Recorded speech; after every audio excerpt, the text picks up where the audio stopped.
అందరికీ నమస్తే. నేను మీ పావని గౌడ్.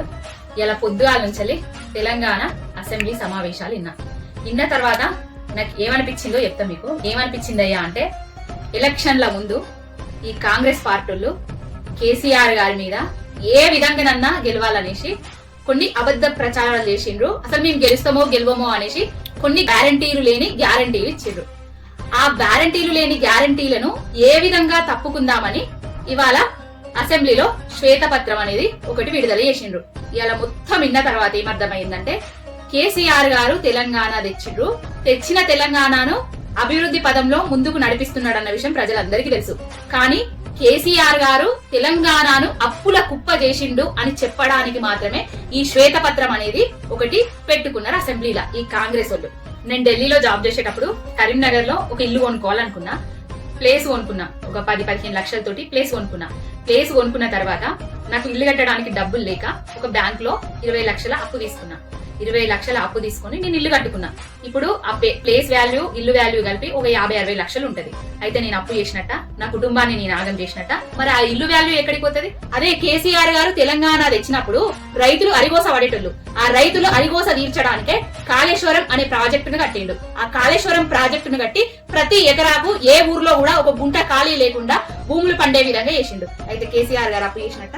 కేసీఆర్ గారు తెచ్చిన తెలంగాణలో 10 జిల్లాలు ఉండే, 33 జిల్లాలను చేసి ప్రతి జిల్లాకు కలెక్టర్ సముదాయాలను ఏర్పాటు చేసిండు. అయితే కేసీఆర్ అప్పులు చేసినట్ట. కేసీఆర్ గారు ప్రతి జిల్లాకు ఒక మెడికల్ కాలేజీ చేసిండు. కేసీఆర్ అప్పులు చేసినట్ట. కేసీఆర్ గారు కరెంటు సమస్యలు ఉండేటి ఎన్నో సబ్ స్టేషన్లు, ఎన్నో కరెంటుకు సంబంధించిన కట్టించిండు. ప్రాజెక్టులు గానీ అన్ని థర్మల్ విద్యుత్ సెంటర్లు కట్టించిండు. అయితే కేసీఆర్ గారు అప్పు చేసినట్ట. కేసీఆర్ గారు తెలంగాణను తెచ్చింది ఎంత నిజమో, తెచ్చిన తెలంగాణను ప్రగతి పదంలో ముందుకు నడిపిస్తున్నది కూడా అంతే నిజం. ఈ శ్వేతపత్రాల పేరుతోటి ఆయన మీద బురద చల్లడానికి ఎలక్షన్ల ముందట అప్పులు చేసిండని బురద చల్లిండ్రు. గ్యారంటీలు లేని గ్యారంటీలు ఇచ్చిండ్రు. ఆ గ్యారంటీలు లేని గ్యారంటీలను ఎగ్గొట్టడానికి మాత్రమే తెలంగాణను కేసీఆర్ అప్పుల పాలు చేసిండు. మేము శ్వేతపత్రం విడుదల చేస్తానం అని అన్నారు. కానీ విన్న తర్వాత తెలిసింది ఏంటంటే, ఈ దక్షిణాది రాష్ట్రాలలో అన్ని రాష్ట్రాల కంటే తక్కువ అప్పులు తీసుకున్న రాష్ట్రంగా తెలంగాణ రాష్ట్రం మాత్రమే ఉన్నది. కొండవి చిట్టెలకను కూడా పట్టలేకపోయిండ్రు. కేసీఆర్ గారు అంటే వ్యక్తి అనుకుంటున్నారా? ఒక వ్యవస్థ, ఒక శక్తి. ప్రతి తెలంగాణ గుండె చప్పుడు కేసీఆర్ గారు. ప్రతి తెలంగాణ ఇంచు తనదే అనుకున్నాడు కాబట్టి ప్రతి ఇంచును అభివృద్ధి చేసింది కేసీఆర్ గారు. మీ ఉడత ఊపులకు, మీ పిట్ట బెదిరింపులకు మీరు అప్పుల పాలు చేసిండని ఇప్పుడు మళ్ళా నిరూపించి కేసీఆర్ గారిని ఏదో బదనాం పాలు చేద్దామని అనుకుంటున్నారు. అసలు సమీక్ష అని పేరు చెప్పుకుంటా ఢిల్లీ పోతున్నారు. ఈ సమీక్ష చేసి ఢిల్లీ దగ్గరికి పోయి మరి రైతు బంధు ఇచ్చిండ్రా? 6 గ్యారంటీలల్లా గ్యారంటీలు ఏమన్నా రుజువు చేసిండ్రా? మా అమ్మలక్కలకు మహాలక్ష్మి స్కీమ్ ఏమన్నా ఇచ్చిండ్రా? ఒక్కటి చూపించి మొత్తం ఇప్పుడు బస్సులు ఫ్రీ అని చూపించి ఆడోళ్ళను దాని మీద పడేసి ఆటోళ్లను వాళ్ళను వీళ్లను ఏది లేకుండా చేసుకుంటూ ఉంటున్నారు. మీకు పరిపాలన చేత కాదు. మీరు పరిపాలనకు అర్హులు కారు.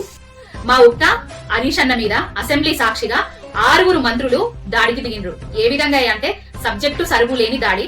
దాంట్లో ఏం లేదు, బబ్రాజమానం భజగోవిందం లెక్క. వాళ్ళకి సంబంధించిన శాఖలు కాకపోయినా కూడా మధ్యలో దూరుకుంటా ఆయనను ఏదో కన్ఫ్యూజ్ చేసే ప్రయత్నం చేశారు. కానీ సబ్జెక్టు సంగతి తెలిసినోడు కాబట్టి ప్రతి దానికి ఎదురు సమాధానం చెప్పుకుంటా నిలిచిండు ఇవాళ మా హరీష్ అన్న అసెంబ్లీ సాక్షిగా.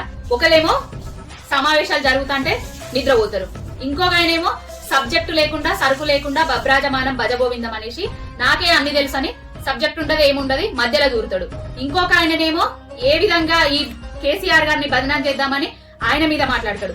ఒక మహానుభావురాలైతే ఆమెకు మొక్కాలే పొద్దుగాలేసి, గవర్నమెంట్ హాస్పిటల్ అట ఊర్లా మధ్యలో ఉండద్దట, ఊరు బయట పడే అన్నట. అది దొంగలుండే జైలు మాత్రం ఊరు మధ్యలో ఉండన్నట, జైలు మాత్రం ఊరు అవతలు ఉండద్దట.